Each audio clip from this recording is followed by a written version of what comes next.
Hello and welcome to this old wasteland house. I am deamonmachine, and this is going to basically be a tutorial on everything you need to know for building. So, imagine you just cleared out Sanctuary here. The first thing you're going to look for, you got to clear out the baddies. Then you'll get the option to find the workshop. The workshop in Sanctuary is right here. It's just across the street. To use it, hit E, obviously. You'll go into this lovely mode. This lovely mode is your build mode. Everything that you need to do is in here where it comes to building. You have all different options to select, etc. I don't know where my special went. Anyway, the first thing you're going to need to do, find junk, because you got to have stuff to make stuff. So, we're going to run over here to this house that I haven't cleaned out yet, and we'll demonstrate it. R, the scrap. E, we'll scrap it immediately, and you can check out, see what you got. You're going to get 6 steel. So you just do that for all sorts of stuff. You need all kinds of things to build stuff. You need everything from oil to wood to glue, tons of things. So most people, like myself, just tend to go in here and just completely clear it out. I didn't do it in this house yet, but you really will need a lot of stuff. So usually you go out here and just scrap everything because you just want the maximum amount of stuff. And as you see, it's getting, you know, plastic, wood, various things. I'm not going to scrap that chair because I'll use it. Some things you can save. Like, if they're green, you can move it around. If it's yellow, you can't pick it up, you can't move it around. It's only good for scrap. Yellow things, you can pick up, you can move it around. Say, I want to put the chair over here. Yay. You could even store the chair. If you wanted to store it, you will simply put it in your inventory. So, store chair in the workshop? Sure, why not? That way you don't have to rebuild it, you don't have to try and find the materials for it. So I'll store this couch. And I'll store this carpet. So you can then use it in other buildings. Say I wanted to put the couch and stuff in there. You could also just pick it up and drag it. So, that's the super basic of start off, get stuff, and then you can start to, you know, build things. But before you even really build things, most places have enough structure to put some beds down in. What your people want? They want beds, they want food, and they want security. And water. So, some places you have streams and rivers running by, you'll need to use those. You will want to use those. But even before that, before you even have any of the stuff for that, you can just throw some wells in the ground, produce enough water to supply for the people that are there, and then start planting some food. The well doesn't take anybody to do anything with. The water pump, that is. The food, you will need to assign people to do that. And simply to assign somebody, you walk up to them, and you will hit E, and it will say, as you see at the bottom left, it says command, and then you will just look at whatever it is. After you've done that, you can then look at them, and it will highlight all the things that they're working on right now. Like, this lady's working on all that food. It's pretty good, but it would be nice if there was some sort of, like, this is an assignment sheet. This is what all the people are doing around here. Because sometimes people are not nearby what they're doing. So, like, this guy, what is he doing? Nothing. You know, I can't find anything particularly he's doing, so I'm going to need to find him a job. Like, he's working on that one plant. So you can also tell that things need a job because right up there where it says requires and has the person in green, it will be red. So if we were to say throw down a defense, there it is. Let's throw down a defensive turret guard post. So it says it requires a person. Bam. See, needs a person. It does not have one currently assigned to it. As soon as you will assign a person to it, such as this, then it will be green, and he will sit there and do that. Pretty simple. So various things require that. Some things don't. I don't know why there's a cow in my bedroom. Okay, continuing on. That's going to be basic. Then, of course, you're going to want to throw down to some defenses. The guard posts are your quickest, easiest, cheapest defense off the bat. You do need a person for it. The next best thing is going to be the small turrets. With the, you know, just the small defense turrets. Just steel, circuitry, gears, and oils. Lots of things you'll find while you're out adventuring. You're going to need to try and collect as much junk as you can while you're out there. Prioritizing things like gear and oils and circuitry, especially because it's difficult to find. So, like, you can typically drop a lot of the wood, the steel, and, you know, those things are typically very heavy, and you can usually get away with not taking it. But, like, desk fans are always grab desk fans, telephones, anything that looks complicated, grab it. You probably don't need all the pots and pans. They're just heavy. They're just typically going to be steel or various. Sometimes they'll have copper. Certain ones will have copper. I don't know all of them off the top of my head. But you can find out. So, like this light I put down here, which doesn't really serve too much purpose. It just produces a little bit of light. Anyway, so we have the defenses, we have the food, and then the water. So you got the water super early. One other thing I want to mention about water is once you get up to the point where you can build a water purification system, which is this lovely thing, A, it has to be in water, and B, I usually just make... Oh, I can't jump in this mode, and all I did was start electrically wiring things. I can't jump, I just was looking at it. So it'll produce 10 water. Anything it has left over, it will put in your inventory, in your workshop's inventory. So it's a great source of getting A, purified water, and B, caps. Because you can just take the stuff and sell it, whatever you don't need. So, next up is the thing I wanted to talk about, which is your perks. Because if you want to do a lot of building, you're going to need specific perks. One of them, the main one, being local leader. Once you get multiple settlements, you're going to need to have a local leader to be able to set up supply chains. And to set up a supply chain, all you'll need to do is be, of course, in your thing here. And then, as you see, it says to him, even though he's currently assigned, the bottom it says hit Q to hit a supply. So what'll happen is you'll hit Q, it'll pop up with a little list of all your settlements that you have, and you just pick one. So remember what you want to set up first as your supply lines. I currently have the method of supplying where everything goes to castle. And then they all will share their inventories all around because they're all connected to one central place. Makes life easy. A lot of people connected all the sanctuary, a lot of people connected all the different places. You know, some people make circles. Just as long as they're all touching one of the same thing, then they'll all share all of the same materials. So, that's that. Because you want to get supply lines done as soon as you can, because it makes life a lot easier, because maybe this settlement has a ton of food, this settlement has a ton of steel in it, this settlement has, you know, a ton of water, something like that. You can start sharing the resources. Mostly it's for the junk. All that's really shared is the junk, but the supply people will also start walking back and forth trading stuff, which is nice for you and for everybody else because it makes people happy. Getting new stuff in, etc. So, that's pretty much the basics. You're going to want defense, food, and water.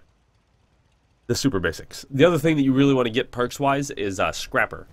You're going to get your science to level 5 for the... Oh my goodness. Really? Really? Just wait. Just wait. Just wait. I totally lost my train of thought because she killed it. So, that's like your super basic, get people there, surviving, etc. The next step you want to do after you've got some basics, once you've got your crafting set up and you're satisfied with what you have, you want to get more people. This is getting more people. This thing right there. That is known as your radio beacon.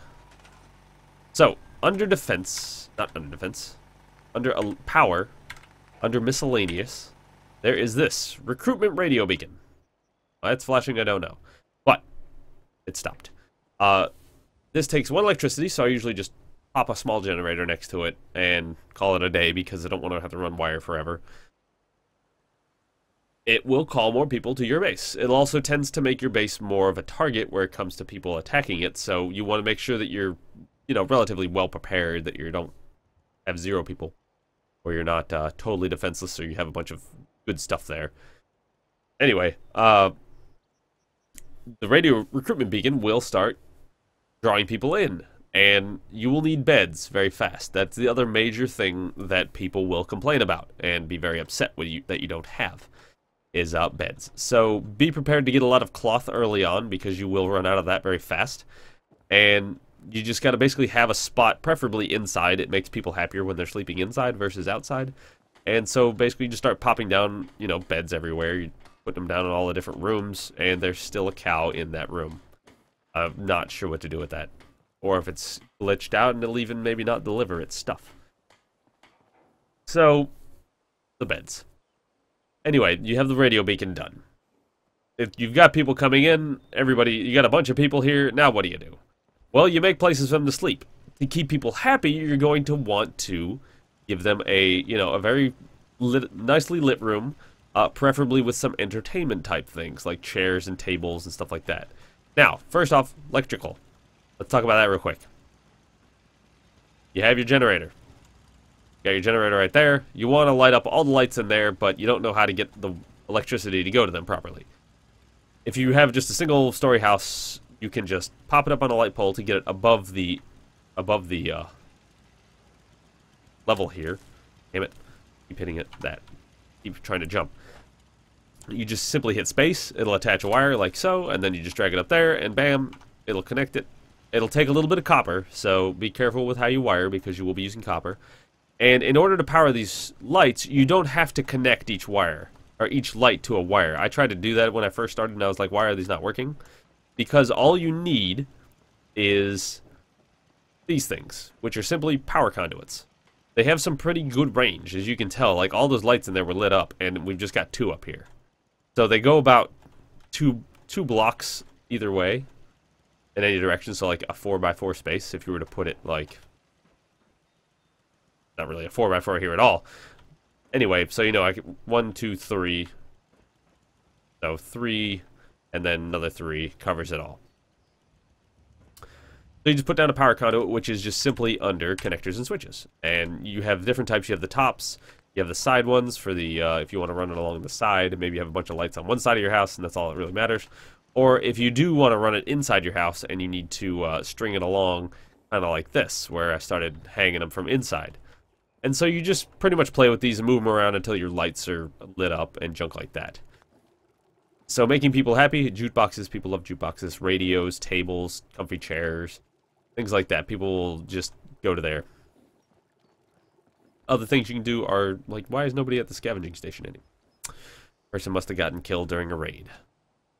You also oftentimes have to come back, check your stations and various things to do that. The scavenging station, as far as I can tell, basically the person will just kind of start roaming around and gathering more junk for you. So it's only good for you to have that.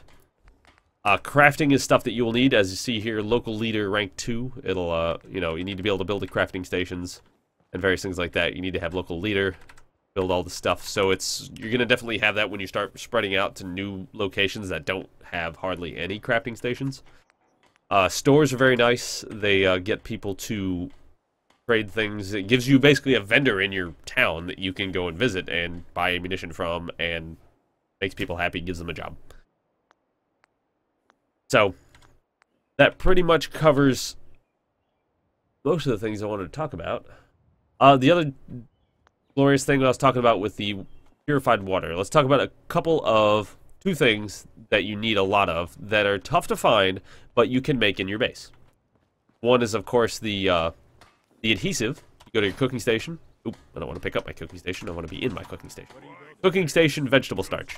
All you gotta do is get corn, mudfruit, purified water, and Tato. And as you see here, you just craft it up. And speaking of which, I'm just gonna craft a bunch because you never have too much adhesive.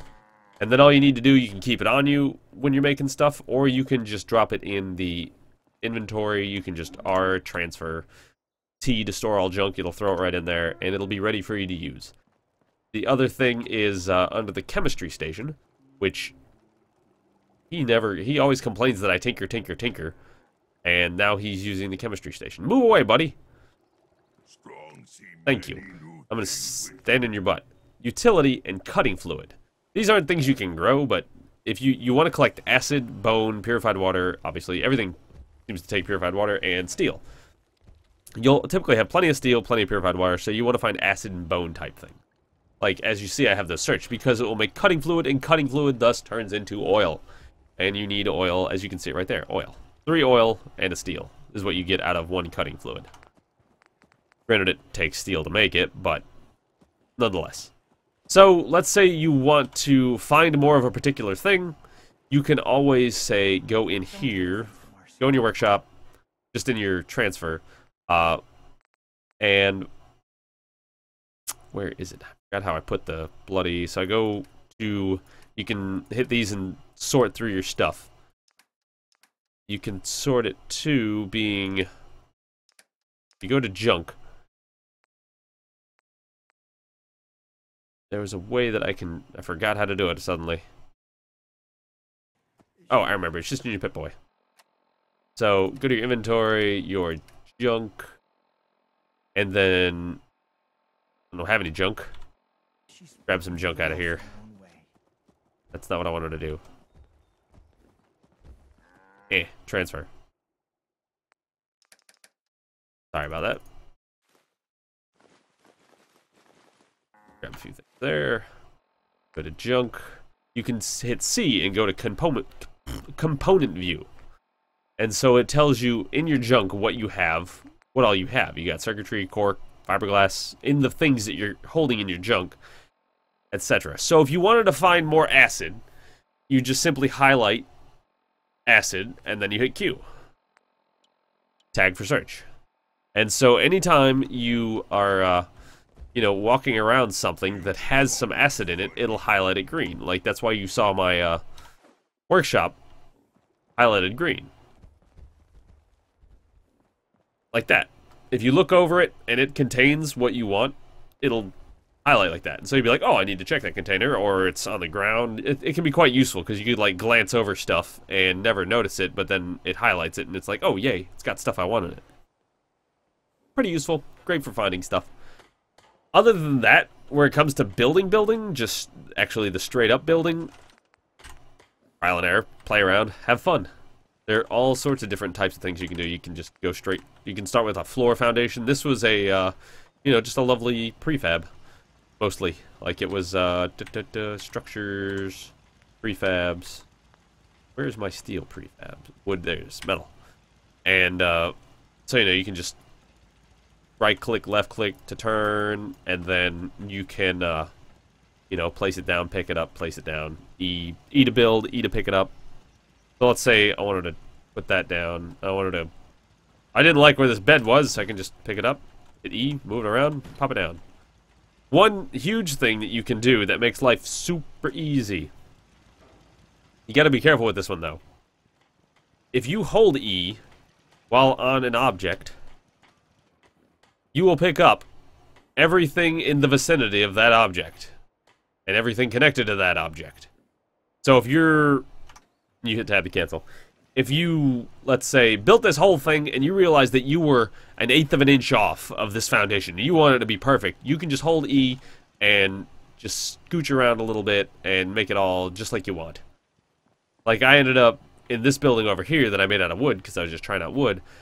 I ended up building it and it was sticking like 3 inches off, or 3 inches. It was like sticking 3 feet off this side. It was like way out here because I just didn't notice it because I was just plopping down things in here trying to make as many beds as possible. And I walked outside, saw that it was way off center, and I just picked up the whole building, moved it, and centered it better. It's still hanging off a little bit, but it's fine. So if you hold E, you'll pick up all sorts of things around you. So be careful using that because you can really screw up what you're trying to do if you're not paying attention. So I think that pretty much covers everything I wanted to go over. We got the wiring, we got the water, food, defense. Oh, with the defense, this is something it had bugged me for a long time, and I couldn't quite figure it out.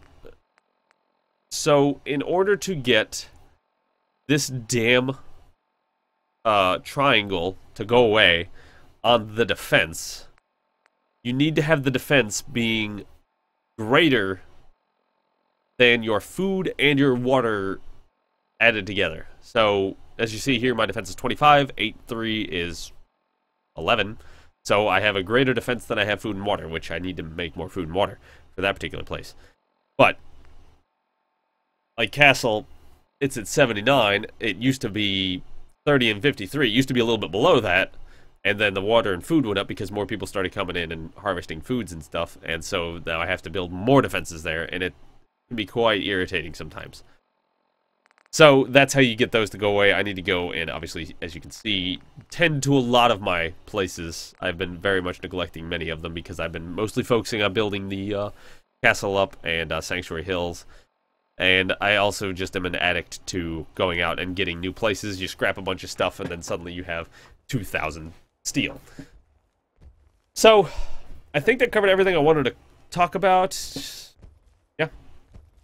And if you guys can think of anything else, please post them in the comments. If there's enough that it requires a follow-up video, I'll do that. Other than that, please feel free to browse around the rest of my videos. It's just pretty much me playing Town Builder. It's not really any gameplay. It's just I'm building different structures and doing that kind of stuff. It's This Old Wasteland House, if it's sort of a play off of This Old House, which was a popular show back in the 80s and 90s, where it was just an old guy that talked about how to fix stuff. So, thank you for joining me, and have a good night.